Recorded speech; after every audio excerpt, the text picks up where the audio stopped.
அஸ்ஸலாமு அலைக்கும் வரஹ்மத்துல்லாஹி வபரகாத்துஹு. அன்பிற்குரிய சகோதர சகோதரிகளே, ஒவ்வொரு வியாழக்கிழமையும் ஞாயிற்றுக்கிழமையும் வாட்ஸ்அப் வழியாக நீங்கள் கேட்டிருக்கிற கேள்விகளுக்கு இந்த நேரலையில் நாம் பதிலளித்து வருகிறோம். சென்ற வியாழக்கிழமை உங்களுக்கு நேரலை நடத்தப்படவில்லை. அதுபோல் இன்றைக்கும் கூட நேரலை நடத்துவதற்குரிய சூழ்நிலை இல்லை என்பதை தெரிவிப்பதற்காகத்தான் இந்த வீடியோவை நம்ம போடுகிறோம். முக்கியமான ஒரு விஷயம் என்னென்று கேட்டால், எனது உடல்நிலை குறித்த ஒரு பிரச்சனையின் காரணமாக சென்ற வியாழனன்றும் நம்ம நேரலை போடவில்லை.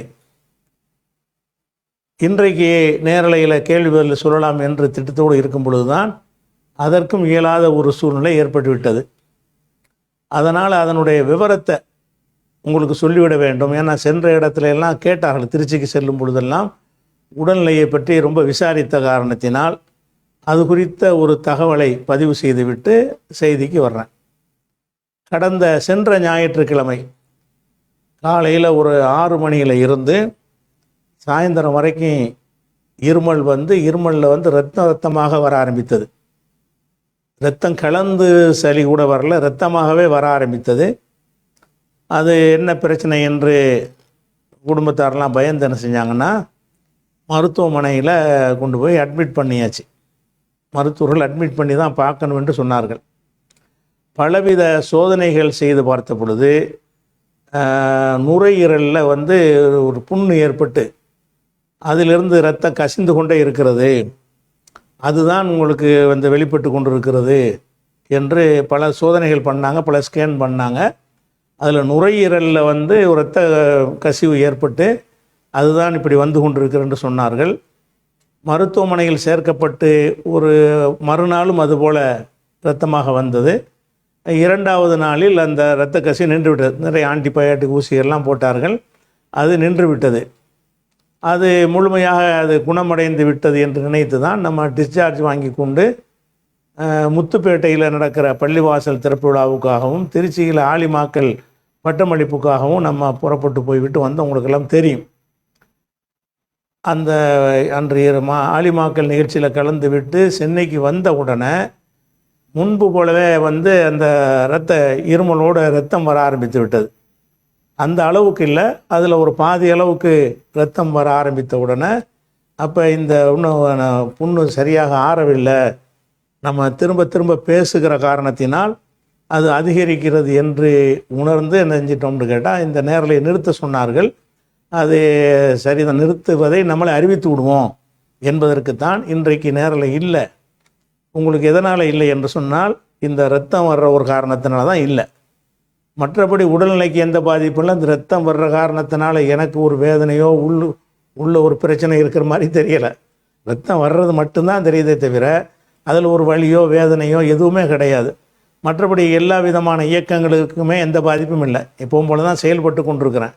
ஆனால் பேசும் பொழுது மாத்திரம் அந்த நுரையீரல் அது பாதிக்குதா என்னன்னு தெரியலை. பேசும் பொழுது மாத்திரம் அந்த புண்ணாக இருக்கிறது ஆறவில்லை முழுமையாக ஆறவில்லை என்ற காரணத்தினால் மறுபடியும் ரத்தம் வர ஆரம்பிக்கிறது. மறுபடியும் நம்ம நாளைக்கு போய் டெஸ்ட்டுக்காக நாளைக்கு இன்ஷா அல்லாஹ் மருத்துவமனைக்கு செல்ல வேண்டும். அதனால் குடும்பத்தாரும் சகோதரர்களும் கேட்டுக்கொண்டதற்கு இணங்க அது முழுமையாக குணமாகிற வரைக்கும் ஒரு 2 வாரத்திற்கு, அதிகபட்சம் 2 வாரத்துக்கு மிகாது 10 நாளைக்குள்ளே கூட இன்ஷா அல்லாஹ் அது முழுமையாக நின்று விட்டால் பழையபடி எல்லாமே ஆரம்பிச்சிடுவோம்.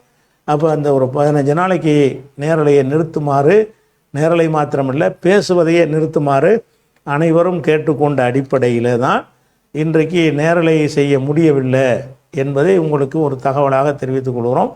ஆனால் இது நிறைய பேர் உடல்நிலையை பற்றி கேட்ட காரணத்தினாலையும் நான் இதை யாருக்கும் தெரிவிக்காமல் தான் நாங்கள் மருத்துவமனையில் போய் சேர்ந்தோம். சக நிர்வாகிகளுக்கு கூட தெரிவிக்கவில்லை. டிஸ்சார்ஜ் ஆகி வந்த பிறகு தான் தெரிவித்தேன். ஏன்னு கேட்டால் அதை ஒரு பிரபகண்டாவாக்கி அதுக்கு ஒரு பிரச்சனை ஆக்குவாங்க என்ற காரணத்தினால யாருக்குமே நம்ம தெரிவிக்கவில்லை. குடும்பத்தினருக்கு மட்டும்தான் தெரியுமே தவிர நண்பர் வட்டாரத்துக்கெல்லாம் நம்ம நண்பர்கள் நிர்வாகத்துக்கெல்லாம் நம்ம என்ன செய்யலை, எதுவுமே தெரிவிக்கவில்லை என்பதை என்றோம். இப்போ தெரிஞ்சு என்ன செய்கிறாங்கன்னா, பலரும் கேட்குற காரணத்தினால பயப்படுறபடி ஒன்றும் கிடையாது, இயல்பாக தான் இருக்கிறோம், எந்த ஒரு பாதிப்பும் இல்லை. இந்த ஒரு பிரச்சனை தான், பேசும் பொழுது அந்த நுரையீரலில் ஏற்பட்ட அந்த புண்ணுன்றாங்கள்ல அது பாதிப்பு ஏற்பட்டு மறுபடியும் ரத்தம் வருதோங்கிற ஒரு ஐயம். வர்ற காரணத்தினால அல்லது வேறு காரணமாக கூட இருக்கலாம் என்ற காரணத்தினால அதை நிறுத்தி விட்டு இன்ஷா அல்லாஹ் நாளைக்கு நம்ம மருத்துவ சோதனைக்கு செல்லும் பொழுது அதனுடைய உண்மையான விவரங்கள் தெரிய வரும். என்ன இருந்தாலும் முதல்ல அவங்க சொன்னாங்க வாய்ஸ் ரெஸ்ட் எடுக்க சொல்லி தான் சொன்னாங்க. அந்த அடிப்படையில் இன்ஷா அல்லாஹ் அந்த வாய்ஸ் ரெஸ்ட் எடுத்தால் சரியாகி வரும். அது மற்ற பணிகள்லாம் தொடர்ச்சியாக எப்போதும் போல் படுத்த படுக்கையில் இருக்கிறவன் நினைத்து கொண்டு யாரும் என்ன செய்யணும், நோய் விசாரணைலாம் பண்ண வேண்டாம். நல்லபடியாக தான் இருந்துக்கிட்டு இருக்கிறோம். அந்த பேசுகிறது மட்டும்தான் பிரச்சனையே தவிர மற்றபடியான நடப்பது, உண்பது, பருகுவது, தூங்குவது, மற்ற செயல்பாடுகள், உட்கார்ந்து சிந்திப்பது, ஆய்வு செய்வது, மற்ற எதுக்கும் எந்த ஒரு பாதிப்பு இல்லாத வகையில் தான் ஆரோக்கியமாக தான் நல்லா தந்திருக்கிறான். இது ஒன்று தான் ஒரு பிரச்சனையாக இருக்கிறது. அது சீக்கிரமாக குணமடைய நீங்களும் துவா செய்யுங்கள் என்று கேட்டுக்கொள்கிறேன். இது ஒரு முக்கியமான விஷயம். அடுத்ததாக இதை ஒட்டி ஒரு அறிவிக்க வேண்டிய ஒரு செய்திகள் இருக்கிறது. அது 2 மாதம் கழித்து 2 வாரம் கழித்து அறிவித்தால் மக்கள்கிட்ட தாமதமாக போய் சேரும் என்ற காரணத்தினால இப்போதே அந்த அறிவிப்பை மட்டும் செஞ்சிடறோம். என்ன அறிவிப்பு என்று சொன்னால், மதுரையில் நடந்த பொதுக்குழுவில் மே மாதம் மாநாடு நடத்துவதாக நம்ம முடிவு செஞ்சுருந்தோம். மதுரை அல்லது தஞ்சையில் எப்படி மதுரையில் இடங்கள்லாம் பார்த்து அவங்க முயற்சி பண்ணி கொண்டு இருக்கிறார்கள். இந்த நேரத்தில் பல பகுதிகளில் உள்ள நம்முடைய சகோதரர்கள் வந்து அந்த மாநாட்டுக்கு முந்தைய காலகட்டங்களில் ரமலான் நோன்பு வருகிறது, 1 மாதம் முழுவதும் நாங்கள் ஆன்மீக பணியில் ஈடுபட வேண்டி இருக்கிறது, அதில் இந்த மாதிரி மாநாட்டுக்கான வேலைகள், திருப்பிரச்சாரங்கள் மக்கள்கிட்ட கொண்டு போய் ஒன்றுமே செய்ய முடியாது. மாநாட்டை பற்றி மக்கள்கிட்ட கொண்டு போக முடியாத அளவுக்கு ரமலான் நோன்பு வர்ற காரணத்தினால நோன்புல தான் எல்லாருமே ஈடுபாடாக இருப்பாங்க. நோன்புடைய வணக்க வழிபாடுகளில் ஈடுபாடாக இருக்கிற நேரத்தில் இந்த மாநாட்டு பணி செய்வது சிரமமாக இருக்கும் என்று பலரும் கருத்து தெரிவித்த காரணத்தினாலையும், அதோட ஹஜ்ஜு பெருநாள் வருகிறது, அதை ஒட்டி அந்த ஹஜ்ஜுடைய வேலைகள், ஹஜ்ஜு குர்பானி அது வேலைகள்லாம் இருக்கும். இதையெல்லாம் செய்யக்கூடியவர்களை கருத்தில் கொண்டு அந்த மே மாதம் மாநாடு நடத்துவதை மே மாதம் வந்து செயற்குழுவை கூட்டி, மாநில செயற்குழுவை தலைமையில் கூட்டி இன்ஷா அல்லாஹ் நம்ம என்ன செய்வோம்னு கேட்டால் மாநாட்டுக்கான தேதி அப்போ முடிவு செய்வோம்.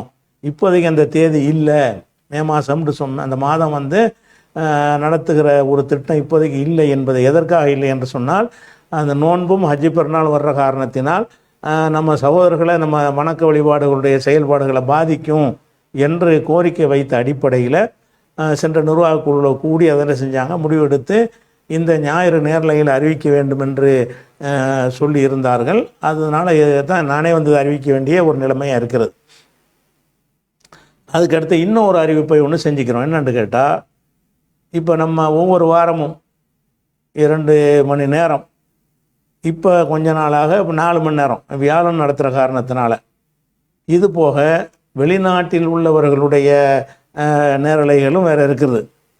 அமெரிக்காவுடைய நேரலை, லண்டனுக்கு, தமாமு, ஜித்தா, ரியாதுன்னு ஒவ்வொரு பகுதியிலையும் அவங்க கேள்விகளை அனுப்பி அது மலேசியா அந்த நிகழ்ச்சியை நம்ம நடத்தி கொண்டிருக்கிறோம். அந்த வகையில் நம்முடைய மக்கள் வந்து மார்க்க அறிவை நல்லபடியாக கற்றுக்கொள்ள வேண்டும், கற்றதை நல்லபடி உள்வாங்கி கொள்ள வேண்டும் என்ற ஒரு திட்டத்தில் சென்ற நிர்வாக குழுவில் ஒரு முடிவு எடுத்திருக்கிறோம். என்ன முடிவு என்று சொன்னால், நம்ம ஒவ்வொரு வாரமும் நம்ம நேரலை மூலமாக கேள்வி பதில் நடத்தி வருகிறோம்.